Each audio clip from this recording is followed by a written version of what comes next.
بسم اللہ الرحمن الرحیم۔ السلام علیکم ورحمۃ اللہ وبرکاتہ۔ اس وقت پوری امت گوں نہ گوں مسائل، امراض اور پریشانیوں میں گھری ہوئی ہے اور طرح طرح کے عذابات کا شکار ہے۔ ہم نے کبھی یہ سوچا ہی نہیں کہ اس سے نجات کی کیا صورت ہے۔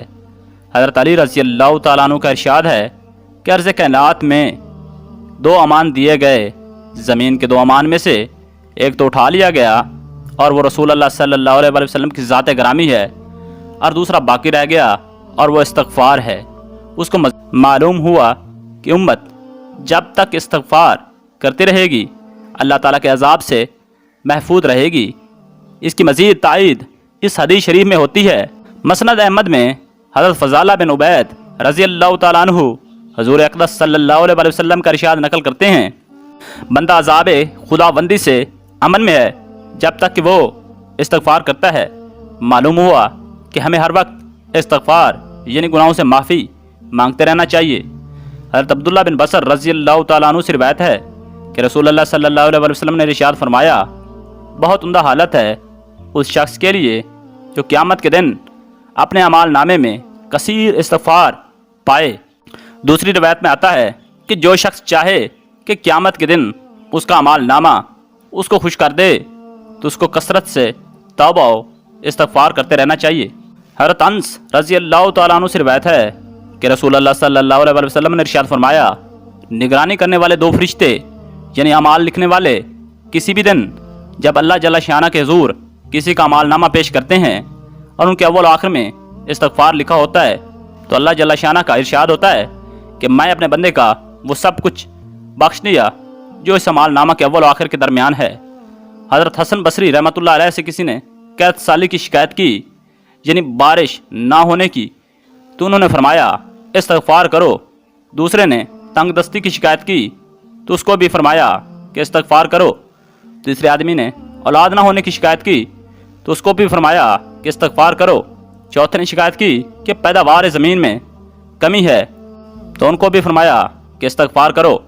بس کہا گیا کہ آپ نے ہر شکایت کا ایک ہی علاج تجویز فرمایا تو انہوں نے یہ آیت تلاوت فرمائی، گناہ بخشواؤ اپنے رب سے، بے شک وہ ہے بخشنے والا، وہ کثرت سے تم پر بارش بھیجے گا اور تمہارے مال اور اولاد میں ترقی دے گا اور تمہارے لیے باغات بنا دے گا اور تمہارے لیے نہریں جاری فرما دے گا۔ یعنی استغفار پر اللہ تعالیٰ نے جن جن انعامات کا اوپر والی آیت میں ذکر فرمایا ہے تو ان چاروں شخصوں کو انہی کی حاجت درپیش تھی، لہٰذا حضرت حسن بصری رحمۃ اللہ علیہ نے سب کو استغفار ہی کی تلقین فرمائی۔ نبی کریم صلی اللہ علیہ وسلم خاص کر عورتوں کو استغفار کی تلقین کر رہے ہیں، آئے عورتوں کی جماعت صدقہ کیا کرو اور کثرت سے استغفار کیا کرو کہ میں نے جہنم میں اکثریت عورتوں کی دیکھی ہے۔ کسی عورت نے وجہ پوچھی تو آپ صلی اللہ علیہ وسلم نے فرمایا کہ تم لعن طعن زیادہ کرتی ہو اور خداوندی کی ناشکری کرتی ہو۔ توبہ کرنے والوں کو اللہ تعالیٰ نجات دیتا ہے۔ نبی کریم صلی اللہ علیہ وسلم نے فرمایا، بندہ جب گناہ کرتا ہے تو اس کے دل پر ایک سیاہ نقطہ لگ جاتا ہے، اور اگر وہ توبہ کر لیتا ہے تو وہ سیاہی دور کر دی جاتی ہے، اور اگر توبہ کی بجائے گناہ پر گناہ کیے جاتا ہے تو سیاہی بڑھتی رہتی ہے حتیٰ کہ پورا دل سیاہ ہو جاتا ہے۔ نبی کریم صلی اللہ علیہ وسلم نے فرمایا، اے لوگو اللہ تعالیٰ سے توبہ کرو اور اسے معافی چاہو، کیونکہ میں دن میں 100 مرتبہ توبہ کرتا ہوں۔ عبداللہ بن عمر فرماتے ہیں کہ ہم گنتے تھے کہ رسول اللہ صلی اللہ علیہ وسلم ایک مجلس میں 100 مرتبہ استغفار کرتے تھے۔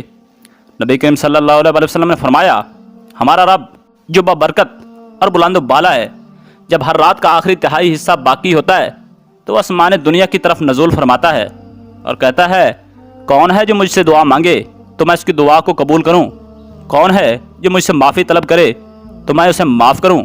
حضرت عائشہ صدیقہ رضی اللہ تعالیٰ عنہ فرماتی ہیں کہ نبی کریم صلی اللہ علیہ وسلم اپنے وفات سے قبل یہ کلمات کثرت سے پڑھتے تھے، سبحان اللہ و بحمدہ، استغفر اللہ و اتوب الیہ۔